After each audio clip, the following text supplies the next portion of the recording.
So, if you are between 50 and 80 and thought it would be difficult to buy life insurance, shouldn't you call right now for free information in the mail? No salesman will visit you. This offer ends soon, so call now. For free information in the mail, call by February 28th, 800-648-5323. Call free, 800-648-5323. Blue skies and sunshine at least buoyed the spirits of a lot of us this morning, and now we turn to Don to see what is in store for us in the aftermath of that terrific storm. Good afternoon, Don. Good afternoon, Jack, Gail, and everyone. We're awfully happy to say the sun is going to be out for quite some time right now. Everything indicates fine, clear, dry weather with moderate winter temperatures for snow clearance for quite some time. However, since the beginning of this storm, Bruce and I in particular, have been terribly concerned about the coastal damage. And, of course, I'm sorry to hear about the bodies coming ashore. We know some of these people. But anyhow, it's a terrible thing. I've lived in the coast all my life. I've never seen anything to meet the description that Pete is describing. I'm familiar with the South Shore. I'm familiar with the Chatham area where the water has broken through the Nauset Bar and North Beach in several areas, down by Coast Guard Beach and other areas along the coast. Down in the Provincetown area, the tide came up higher than the Army engineers ever figured would ever happen once in 100 years. It happened yesterday, but they didn't survive. They didn't get too much damage down there because they were in the eye of the storm. There wasn't much wind, but they had the high tide. But all the way from the area down in Plymouth that Peter described, all the way down along the shore, the damage is going to run into millions and millions of dollars. I wouldn't be surprised if it ran into a couple of $100 million when everything is assessed, because earlier this month, just in the Booth Bay region alone, earlier in January, they had a storm that caused something like $15 million coastal damage there, and we people in Massachusetts hardly even heard about it. But now it's close to home and is home, and the damage is terrific. But weather-wise, it's all going to be sunny, and it's hard to believe that it could be so wild and then so beautiful. The tide was high today, but nothing like yesterday. Seas are subsiding now, and now we find the temperature up to 34 at Logan Airport with clear skies. Clouds are still covering the area from below Situate down to about New Bedford, and a few scattered snow flurries here, but all those low clouds are moving out. They'll have the sun later on this afternoon. All New England is clear, bright, and beautiful if you can look at the good side of it. But there are some funny things happening, too, about all this storm, but terrible tragedy. And I think the real tragedy and the greatest number of deaths will be in the coastal area because of that terribly high tide driven by the wind that at times reached hurricane force in gusts. Now the forecast, the bright side of the picture, is for bright sunny weather this afternoon, clearing down in the Cape Cod area, temperature in the low 30s, and actually, as you've already seen in some of the pictures where the road is cleared and there are no parked cars, the road pavement is actually becoming bare. The warm sun is going to work, and at this time of year, on through spring, the sun has great power to clear the roads in a hurry if the plows have a chance to do their job. For tonight, it's going to be clear, 18 to 24 degrees, only moderately cold, no big cold wave following this storm. Tomorrow and Friday, too, are going to be mostly sunny, temperature both days getting up into the 30s each afternoon with some melting of the snow cover. There's a patch of clouds down over Pennsylvania, another patch in the western Great Lakes region, and the old clouds, a deck from the storm, covering the Cape area, but moving eastward out to sea.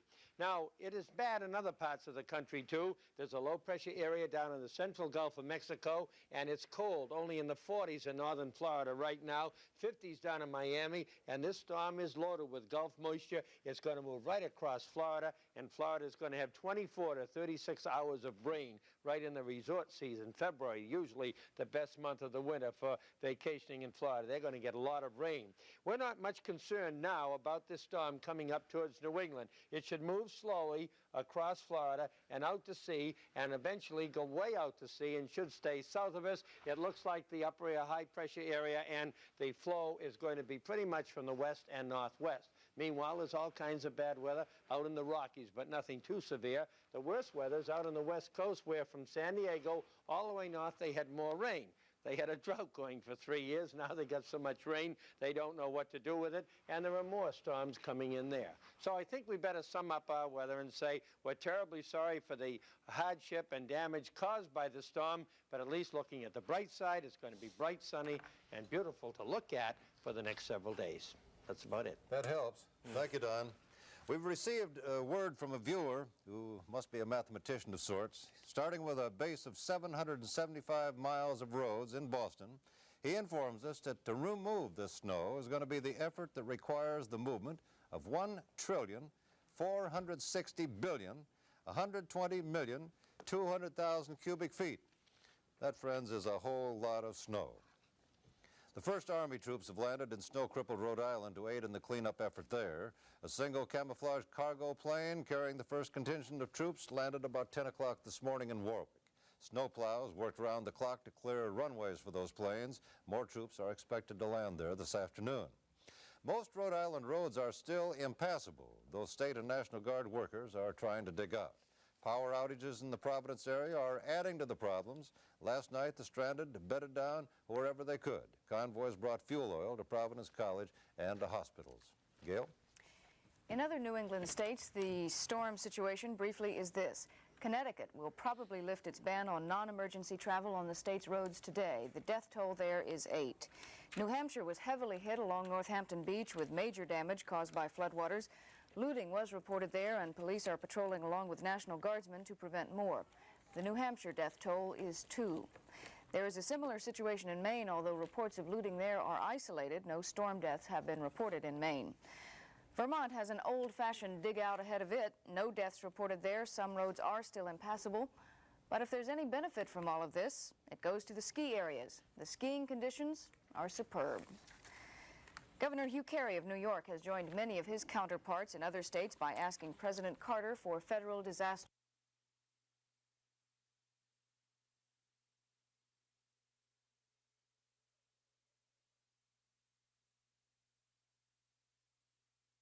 Next to the Capitol building on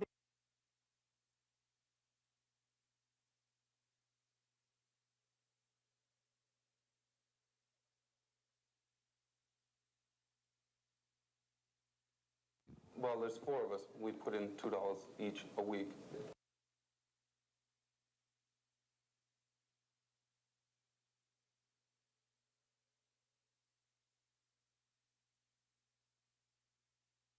Take a look at the people in People This Week.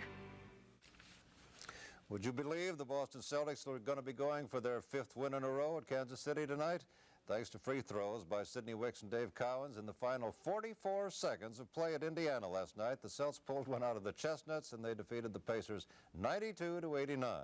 Tonight's game against the Kings will be on TV4 live starting at 8:30. No action for the Boston Bruins until tomorrow night when they go against the Red Wings of Detroit. Their charity game in Danvers last night postponed until March. In opening round action at the Springfield International Tennis Classic, both top-seeded Harold Solomon and 6th-seeded Marty Risen advanced. And the Lobster's Martina Navratilova continues to set a sizzling pace in women's tennis. She ousted Kate Latham in a first-round match of the $100,000 pro event in Seattle. Play is underway in Palm Springs, California today in the 5-day Bob Hope Desert Golf Classic. Red-hot Tom Watson and Hubert Green are on hand, and they're trying to wrest the title from Rick Massengale, who won it last year. One other sports note, 4-time All-Star quarterback John Hadle has announced his retirement from pro football. He notified Bum Phillips, coach of the Houston Oilers, by phone. Hayden is now 37. He's going to become head football coach at the University of Kansas. That's a quick look at sports today, and now let's see what's happening on Wall Street.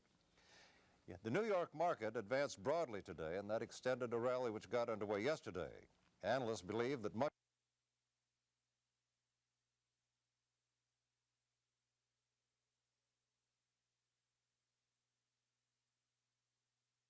among the issues moving higher,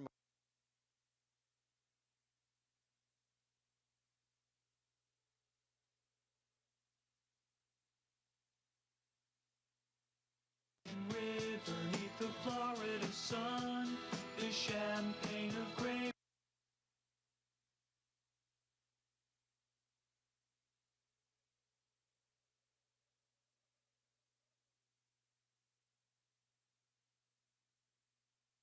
At the height of the fires, flames poured from manhole covers and cracks in the street. In Ireland, a booby trap bomb exploded and killed a part-time soldier and his 10-year-old daughter. Police blame the Irish Republican Army for that bomb. Egyptian President Anwar Sadat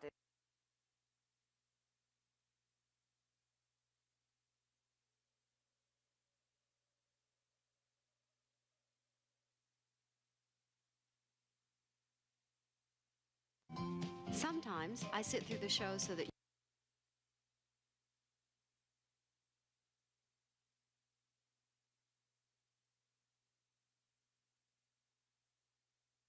with a light, crunchy crust and a rich tomato sauce with 3 more cheeses inside, like a pizzeria pizza. Et voilà!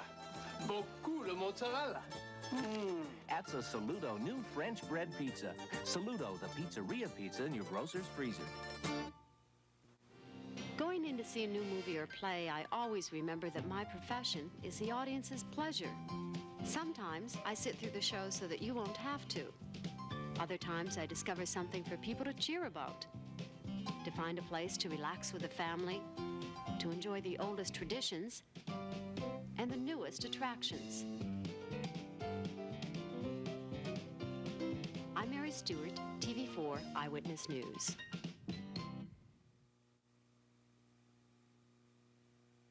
After that, of course it is.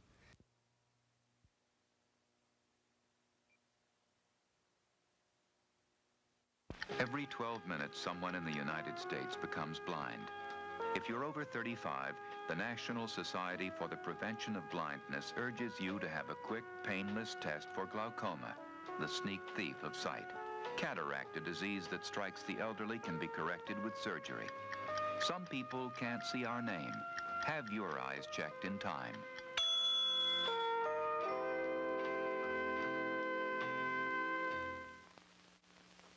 The kidney machine keeps thousands of people alive, but too many times it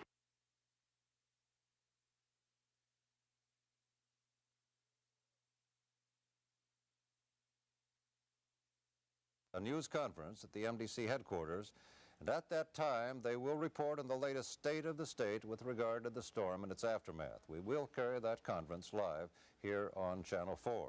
That's at 2 o'clock.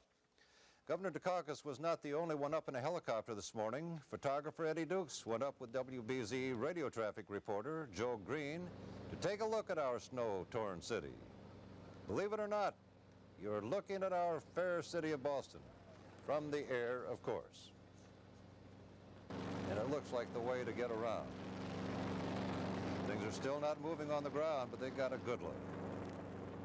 Now we're heading toward the worst traffic jam in the area. This is Route 128 near Needham. Those cars that you see stuck there, some of them just the roofs available to view, have been there ever since the start of the storm 2 days ago. There are some people who have been heading back to Route 128 in an effort to retrieve their automobiles. However, authorities have asked everyone to remain in their homes. You will not be able to pick up your cars today. They will be taken to special cleared parking lots, and state police will look over them until you're able to return them. Like Governor Dukakis, photographer Dukes and Joe Green set the copter down to take a closer look at the situation. Slowly but surely, cars are being dug out. We repeat, it is a slow process, as I'm sure you realize. And as I mentioned, do not go to Route 128 to retrieve your car today. Heading up in the air again, we see that the parking lot, formerly known as Route 128, still hosts thousands of those vehicles. And now looking at the area near 95, the situation pretty much the same throughout much of our area.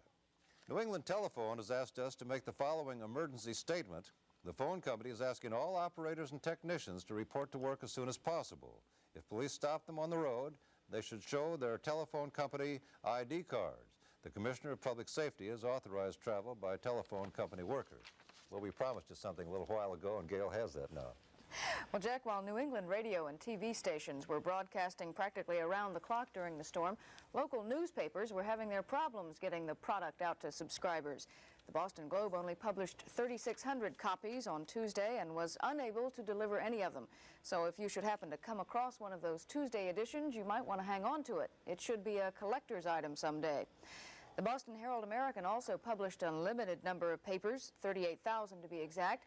It too had problems with its deliveries because of the storm, and a power failure finally shut down the presses at 3 o'clock yesterday afternoon. Now, if you are upset that your newspaper didn't arrive because you might lose track of your favorite comic strip characters, fear no more. The Globe has given us permission to keep you up to date with the adventures of Tumbleweeds, Doonesbury, Judge Parker, and others. In Tuesday's Tumbleweeds, to start off, the chief is answering a question from Lots of Luck. He says, "No, I do not think your breech clout will be enshrined after you've passed on." And then he asks, "What makes you think you're so fantastic?" Lots of Luck scribbles a moment, then hands his reply back to the chief. "Where shall I begin?" he asks. In the meantime, Sam Driver is still trying to find out what happened to Abby Spencer's missing jewelry. He tells Abby, "I suppose that Lily could have overheard us talking about the missing jewelry, but I'm sure that I didn't mention it to her, Abby." Abby says, "But she specifically told Marie that you'd mentioned it to her when questioning her about Rob," and I think that's the next day. At any rate, on Tuesday, Sam says that he's going to talk to Charlie, and obviously he talked to Charlie, and there's Lily talking to Rob, who is behind the entire scheme. Henry Kissinger's students, in the meantime, are at a protest rally against the Shah of Iran. Rick Headley, the on-the-scene reporter,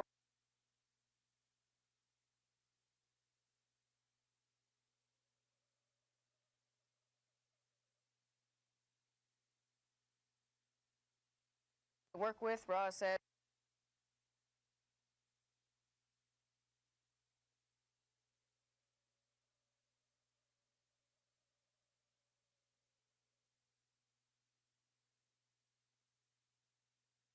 We will have more news about the storm and its aftermath, but Eyewitness News continues.